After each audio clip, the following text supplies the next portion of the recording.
तो गाइस कैसे हैं आप सब लोग। आई विल बिकम स्ट्रॉन्ग की एपिसोड 20 के साथ हाजिर हो। तो लास्ट एपिसोड के एंड पे हमने देखा था फैंग हाओ को बर्जर्किंग बॉडी टेक्निक के बारे में पता चलता है, कैसे वो बर्जर्किंग बॉडी टेक्निक को अपनी बॉडी के ऊपर अप्लाई कर सकता है, कैसे वो एक पिल बना सकता है जो कि डेविल क्रिस्टल के साथ बनाई जाती है, जिससे अपनी एनर्जी को इंक्रीज किया जा सकता है और इस टेक्निक बर्जर की टेक्निक को यूज किया जा सकता है। तुम्हारा फैंग हाओ से कहता है कि सिस्टर यून तुम्हें ये सब कुछ कैसे पता चला, क्या तुम्हारे पास भी इस तरह की कोई सीक्रेट बुक है? तो वो उसे कहती है बेवकूफ, वहां पर चेस्ट बॉक्स में देखो तो वहां पर एक पेपर पड़ा होता है और उसके पास सब कुछ लिखा होता है। तो फैंग हाओ से कहता है तो तुम यहाँ से पढ़कर मुझे सब कुछ बता रही थी। जबकि इसी के साथ ही हमारे फैंग हाओ की मास्टरों से कहती है कि डिसाइपल, मुझे लगता है कि तुम्हें इसकी बातों के ऊपर ध्यान नहीं देना चाहिए, क्योंकि इसने तुम्हें जो बताया है वो तरीका वो बिल्कुल वैसा ही है जैसे उसने बताया, लेकिन इसमें कुछ अलग है, तुम इसको बड़ी आसानी से बना सकते हो। इस लड़की ने कहा कि इसका सक्सेस रेट सिर्फ और सिर्फ 10% है, लेकिन मैं तुम्हें कहती हूँ कि तुम यहाँ पर इस पिल को बड़ी आसानी से बना लोगे, क्योंकि तुम्हारे पास जो स्पेशल टेक्निक है, जो स्पेशल बॉडी है, उसकी मदद से तुम ये सब कुछ बड़ी आसानी से कर सकते हो। अगर तुम यहाँ पर चाहो तो तुम अभी यहाँ पर बैठ कर उस पिल को कंडेंस कर सकते हो और उस पिल की मदद से अपनी बर्जर्किंग बॉडी को टेम्पर कर सकते हो और अपनी टेम्परिंग बॉडी के साथ तुम कुछ भी कर सकते हो, क्योंकि तुम्हारी बॉडी बहुत ज्यादा पावरफुल हो जाएगी। तुम्हारा फैंग हाओ कहता है कि मास्टर क्या वाकई में सीरियसली, और साथ ही वो काफी ज्यादा खुश हो रहा होता है। तो मिस जून उसे कहती है कि देखो तो जरा यहाँ पर इस बेकार सी टेक्निक को लेकर कितना ज्यादा खुश हो रहा है। तो वो उसे कहती है कि अगर तुम चाहो तो तुम इस बुक को अपने पास रख सकते हो, मैं बहुत ज्यादा अमीर हूँ और मेरे पास इस तरह की बहुत सारी बुक्स हैं, मुझे ये बुक बिल्कुल भी नहीं चाहिए। तुम्हारा फैंग हाओ से कहता है कि तुम्हें क्या लगता है कि हर कोई तुम्हारी तरह होता है, हर किसी के पास यहाँ पर मास्टर क्रिस्टल्स बिल्कुल भी नहीं होते, तुम तो यहाँ पर मास्टर क्रिस्टल को शुगर के क्रिस्टल्स की तरह यूज कर रही हो, यानी कि तुम्हारे पास बहुत सारे हैं। फैंग हाओ से कहता है तो फिर ठीक है, मैं यहाँ पर इस बर्जर्क टेक्निक को यूज करना चाहूंगा, क्या तुम्हारे पास कोई डीमन क्रिस्टल है? अगर तुम्हारे पास कोई डीमन क्रिस्टल है तो फिर मैं उसे यहीं पर अभी यूज करना चाहूंगा, क्योंकि यहाँ पर इस बड़े से मंकी के अंदर से कोई ना कोई क्रिस्टल तो निकला होगा। वो कहती है हाँ क्यों नहीं, मेरे पास एक क्रिस्टल है, और वो अपने पास से क्रिस्टल निकालती है और उसे कहती है ये लो, ये 4th ग्रेड का डीमन क्रिस्टल है। और डीमन क्रिस्टल वो हमारे फैंग हाओ को दे देती है और कहती है कि अब यहाँ पर तुम इसको ट्राई करना चाहते हो तो कर लो, लेकिन यहाँ पर मरना मत। मैं भी यहाँ पर बैठकर देख लेती हूँ कि कैसे तुम इस बर्जर्किंग बॉडी टेक्निक को यूज कर पाते हो। और वहीं पर वो बैठ जाती है। तुम्हारा फैंग हाओ से कहता है कि तुम्हारा बहुत बहुत शुक्रिया मेरे लिए यहाँ पर इतना कंसर्न होने के लिए, और इसी के साथ ही वहां पर बैठकर उसको कल्टीवेट करने लगता है। जबकि वो सोच रही होती है कि मुझे लगता है कि ये लड़का यहाँ पर अगर एसेंस पिल को बना लेता है तो इसका मतलब यह है कि ये एक एल्केमिस्ट है, जितना मैं इसके बारे में सोच रही हूँ वो वाकई में सच हो जाएगा। चलो यहीं पर बैठकर देख लेते हैं। और हमारा फैंग हाओ उस बुक को ओपन करता है, साथ उस डीमन क्रिस्टल को यूज करता है और उसकी एनर्जी को सोखना शुरू कर देता है। जब वहां पर उसकी एनर्जी को सोख रहा होता है तो वो एनर्जी जो होती है बहुत ज्यादा बिजर्क होती है, जो कि उसकी बॉडी के अंदर से बाहर की तरफ निकल रही होती है। वो एनर्जी फ्लो बाहर की तरफ निकल रहा होता है। तो उसकी लिटिल मास्टर से कहती है कि तुम्हें यहाँ पास फिरमली स्टैंड रहना होगा और इस एनर्जी को अपनी बॉडी के अंदर एब्जॉर्ब करना होगा, और बिल्कुल यहाँ पर बर्जर्किंग टेक्निक की पाथ को फॉलो करो, जिस तरह इस बुक के अंदर लिखा है बिल्कुल वैसे वैसे करते जाओ और इस एनर्जी को वहां पर लेकर जाओ जहां पर तुम इस एनर्जी को लेकर जाना चाहते हो, स्पेशली उस एरिया में जहां पर तुम एनर्जी को एब्जॉर्ब करते हो। अपने उस ब्लैक एरिया के अंदर इस एनर्जी को ले जाओ। तो वो जब उस एनर्जी को ब्लैक एरिया के अंदर लेकर जाता है तो मास्टर से कहते हैं कि अब साथ ही अपने फार्माकोफिया की मदद लो, अपने फार्माकोफिया की मदद के साथ इसको रिफाइन कर लो। तो उस मास्टर उसको साथ साथ सब कुछ बता रही होती है और इसी के साथ ही वहां पर वो उसको बना लेता है। तो मानो फैंग हाओ थोड़ी देर के बाद वहां पर एक एलिक्सर, एक पिल बना लेता है, और वो पिल जो होती है वो एम्पर लेवल की एक पिल होती है, यानी कि हाई ग्रेड की एक पिल होती है। ये देखने के बाद मिस जून बहुत ज्यादा हैरान हो जाती है और कहती है कि इस लड़के ने वाकई में एक एसेंस पिल को बना लिया, मैंने इसके बारे में सोचा था ये वाकई में एक एल्केमिस्ट है, इस वजह से तो यहाँ पर अपनी बॉडी को टेम्पर कर सका। मैं अपनी लाइटनिंग के साथ इसकी बॉडी के ऊपर अटैक कर रही थी, लेकिन इसकी बॉडी के अंदर कोई फार्माकोफिया था जिसकी वजह से अपनी बॉडी को मुसलसल हील किए जा रहा था। इसने अभी यहाँ पर जो पिल बनाई है वो एक जान ग्रेड की यानी एम्पर ग्रेड की एक पिल है। इसके साथ ही वो सोच रही होती है कि ये लड़का आखिर इसका रैंक है क्या, एल्केमी में इसका रैंक क्या हो सकता है, क्योंकि अगर ये यहाँ पर एम्पर ग्रेड की पिल बना सकता है तो इसका मतलब यह है कि एल्केमी में इसका रैंक बहुत ज्यादा हायर होने वाला है।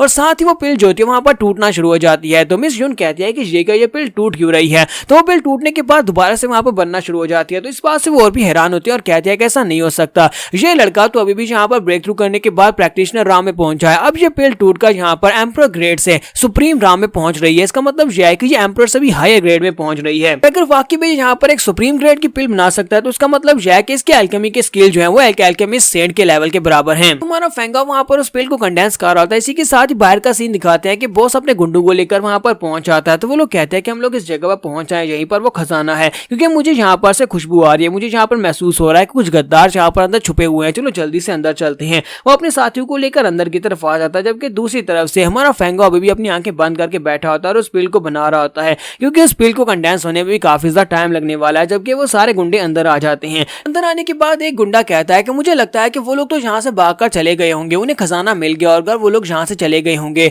तो दूसरा उसे कहता है कि नहीं, वो लोग यहाँ से नहीं गए, अभी तक यहाँ पर मुझे महसूस हो रहा है कि वो लोग यहीं पर अंदर ही कहीं पर हैं। थोड़ा सा आगे जाने के बाद बॉस उनसे कहता है कि अपनी बकवास बंद करो, मुझे यहाँ पर खून की स्मेल आ रही है, चलो जल्दी से से आगे बढ़ते हैं और देखते हैं कि यहाँ पर खून की स्मेल कहाँ से आ रही है। तो जब वो आगे बढ़ते हैं तो उन्हें वहां पर दो लोगों की डेड बॉडीज दिखाई देती है और वो दोनों ही उनके अपने लोग होते हैं। वो लोग कहते हैं ये तो हमारे लोग हैं, आखिर इन लोगों को किसने मारा होगा। बाकी के सभी लोग ऑन गार्ड हो जाते हैं और कहते हैं कि हमें यहाँ पर देखना होगा आखिर इन दोनों को किसने मारा है। लगता है कि यहाँ पर कोई बहुत ही पावरफुल डिमोनिक बीस्ट है जिसने इन दोनों को मार दिया है। बॉस अपने लोगों से कहता है कि मैं चाहता हूँ कि तुम लोग यहाँ पर थोड़ा सा शोर करो ताकि जो भी डिमोनिक बीस्ट है वो यहाँ पर हमारे सामने आ जाए, क्योंकि अगर वो स्नीक अटैक करेगा तो हमें से कोई भी नहीं बच पाएगा। और इसी के साथ ही वो लोग वहां पर अपने वेपन्स को बजाना शुरू करते हैं जिसकी वजह से साउंड होती है और वो चीज साउंड जाकर मिस जून के पास भी जाती है। तो मिस जून कहती है लगता है वो लोग यहाँ पर आ गए तो बहुत ही बुरा है, वो मर्सनरीज तो यहाँ पर पहुंच आए हैं और अगर यहाँ पर वो अंदर आ गए तो अंदर आने के बाद वो हम दोनों को मार डालेंगे, स्पेशली इस लड़के फेंगाओ को मार डालेंगे। ये यहाँ पर अभी रिफाइन कर रहा है, इसे रिफाइनिंग के दौरान अगर इंटरप्ट किया गया तो इसका मतलब यह है कि इसकी कल्टीवेशन अबॉलिश हो जाएगी, ये दोबारा कभी कल्टीवेट नहीं कर पाएगा। यहाँ पर क्या करूं मैं, इस लड़के के साथ यहीं पर रुकूं और यहीं पर मरूं या फिर इस लड़के को बचाऊं या फिर इस लड़के को छोड़कर चली जाऊं। मेरे पास यहाँ पर सिर्फ और सिर्फ यही ऑप्शंस हैं। वो हमारे फेंगाओ को देखती है कि वो किस तरह यहाँ पर आंखें बंद करके बड़े आराम से कल्टीवेट कर रहा है। तो वो कहती है नहीं मैं इस लड़के को छोड़कर नहीं जा सकती। तो वो से कहती है लड़के यहाँ पर मेरा तुम्हारे पर एक एहसान रहेगा, अगर हम लोग यहाँ पर आज जिंदा बचते हैं तो फिर तुम्हें इस एहसान का बदला चुकाना पड़ेगा। अब मैं जा रही हूँ जाकर उन लोगों को रोकने के लिए। और वो अपना वेपन लेती है और उनको रोकने के लिए वहां से चली जाती है। जबकि हमारी लिटिल मास्टर जो होती है हल्का सा मुस्कुराती है और कहती है ये लड़की तो बहुत ज्यादा अच्छी है, ये बहुत अच्छी बात है कि फेंग हाओ को यहाँ पर ये लड़की मिली है, ये तो बहुत ज्यादा किस्मत वाला है। इसी हमें केव के दूसरे हिस्से का दिखाया जाता है जहाँ पर एक लड़का जो होता है वो आगे की तरफ बढ़ रहा था जबकि हमारी जून जोत के ऊपर छुपी होती है। तो मिस जून कहती है टोटल 8 लोग हैं, मेरी स्ट्रेंथ के साथ मैं यहाँ पर इनमें से कितनों को ही हरा पाऊंगी। हालांकि हम सभी की स्ट्रेंथ एक बराबर है लेकिन इसके बावजूद उनके पास नंबर ज्यादा है, मैं यहाँ पर ज्यादा लोगों को नहीं हरा सकती, लेकिन मुझे एक एक करके इनके पास स्नीक अटैक करना होगा। यहाँ पर सिर्फ थोड़ी सी एनर्जी को यूज कर सकती हूँ, मेरे पास ज्यादा मार्शल क्रिस्टल भी नहीं बची। और इसी के साथ ही वो अपने पास से क्रिस्टल यूज करते हुए सामने की तरफ अटैक करती है। उनमें से एक लड़के की गर्दन में अपनी विप को लपेटती है और साथ उसकी गर्दन उड़ा देती है। जब वो वहां पर उसकी गर्दन उड़ा देती है तो दूसरे लोग कहते हैं क्या तुमने सुना, क्या तुमने यहाँ पर चीख की आवाज सुनी। दूसरा से कहता है नहीं मैंने यहाँ पर कोई भी चीख की आवाज नहीं सुनी, ऐसा कुछ भी नहीं है। जून कहती है कि मैंने एक को तो यहाँ पर मार दिया, अब 7 बचे हैं, मुझे बाकी के सभी के ऊपर भी इसी तरह से ही अटैक करना होगा ताकि मैं सभी को स्नीक अटैक करके मार डालूं। और वहां पर एक को दिखाते हैं जो कि उसकी तरफ पीठ करके खड़ा होता है। तो वो अपने वेपन को यूज करते हुए जब उसके ऊपर अटैक करती है, इसी के साथ ही बॉस जो होता है उसके सामने आकर खड़ा हो जाता है। तो बॉस वहां पर आकर उस अटैक को ब्लॉक करता है और वो लड़का जो होता है वो खुद भी उसके अटैक को अवॉइड कर लेता है। और इसी के साथ ही बॉस जो होता है वो बड़ी तेजी के साथ उसकी तरफ आगे बढ़ता है क्योंकि वो दूसरे लड़के ने अपने वेपन के साथ उसके हाथ से उसकी विप को छीन लिया होता है। और बॉस जो होता है वो तेजी के साथ उसके पास पहुंचने के बाद उसको गले से पकड़ लेता है और उसे कहता है कमीनी कहीं कि अब तो तुम यहाँ पर पकड़ी गई, अब यहाँ पर जब तुम पकड़ी गई हो तो फिर तुम बिल्कुल भी नहीं बचोगी। तुमने जब यहाँ पर अपनी एनर्जी को रिलीज करते हुए पहले बंदे को मारा उसी वक्त मुझे यहाँ पर एनर्जी फ्लक्चुएशंस महसूस हो गई थी, मुझे पता चल गया था कि तुम कहाँ पर हो। बॉस उसे कहता है कि मैं तो बहुत ज्यादा लकी हूँ, अब मुझे यहाँ पर इस केव के अंदर से खजाना भी मिलने वाला है और इसके साथ साथ अब मुझे यहाँ पर ये भी मिल गया। अब मैं यहाँ पर पहले एक एक करके तुम्हारे कपड़े उतारूंगा और देखूंगा कि अंदर क्या है और अंदर मुझे जो भी मिलेगा वो सब कुछ मैं ले लूंगा। और साथ ही उसके कपड़े फाड़ने शुरू कर देता है और यहाँ पर हम लोग अपनी एपिसोड 20 का एंड करेंगे। एपिसोड की एक्सप्लेनेशन अच्छी लगी हो तो कमेंट करके जरूर बताइएगा। चैनल को सब्सक्राइब कर दे, वीडियो को लाइक और शेयर कर दें। शुक्रिया।